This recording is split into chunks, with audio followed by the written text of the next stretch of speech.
The needle breaks the skin. Ink settles under the surface, permanent, visible, impossible to take back without real effort.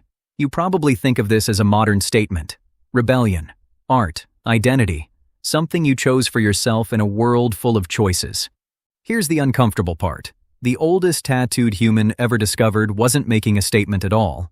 He was in pain, high in the Alps, over 5,000 years ago, and the marks on his body look less like art and more like a medical chart.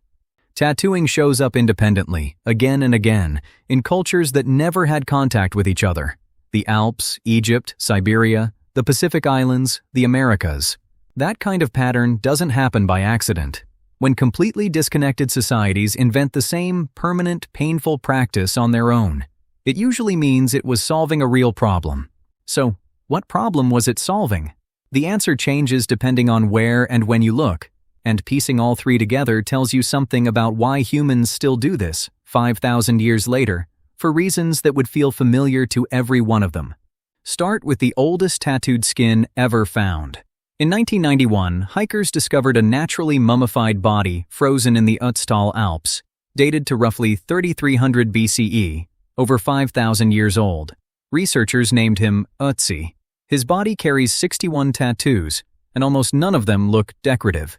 They're simple black lines and crosses, clustered on his lower back, knees, and ankles. Here's where it gets interesting.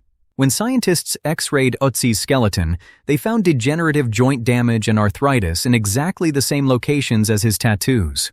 The lines sit almost precisely on points still used in acupuncture today, thousands of years before acupuncture is traditionally believed to have originated in China. The leading theory isn't that Ötzi was decorated, it's that he was treated.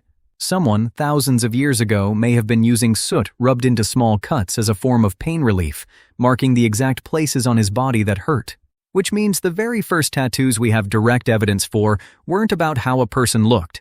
They were about how a person felt, and someone trying, however crudely, to fix it. Now travel from the Alps to the Nile, a couple thousand years later.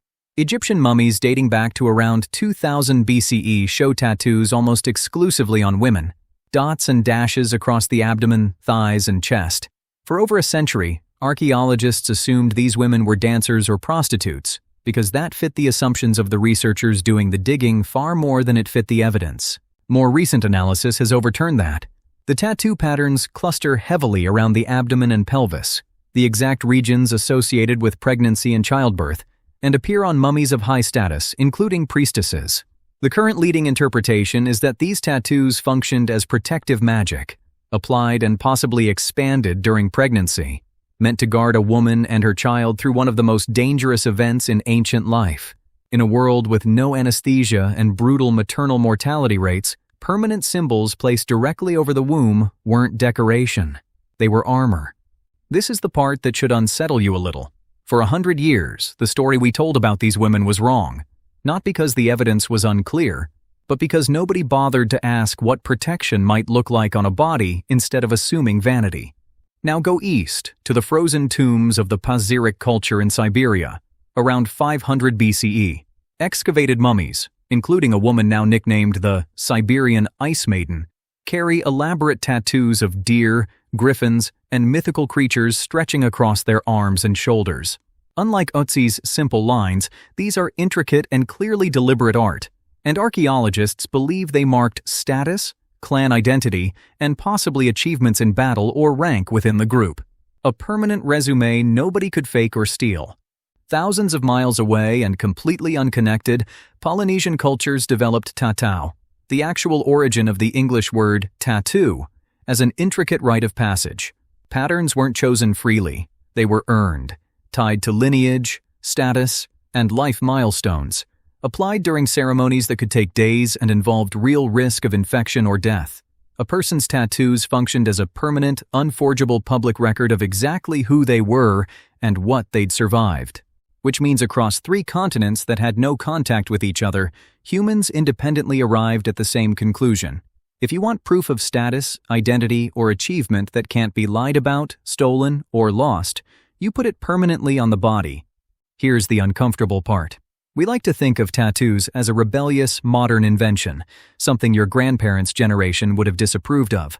But every reason people get tattooed today already existed 5,000 years ago. Ötzi's tattoos were pain management. The Egyptian woman's tattoos were protection during pregnancy. The Pazyryk warrior's tattoos were an unforgeable record of status and survival. Pain relief, protection, identity, proof. Sound familiar? The needle changed, the ink changed. The reasons underneath it barely moved at all. So the next time you see a tattoo or think about getting one yourself, remember the Iceman marking his own aching joints in the Alps. Remember the Egyptian priestess protecting the child inside her. Remember the Siberian warrior wearing a permanent record no one could take from her. Every tattoo in every era has been doing roughly the same job, turning something invisible, pain, fear, identity, achievement, into something permanent enough that nobody could deny it. You didn't invent putting your story on your skin. You inherited it.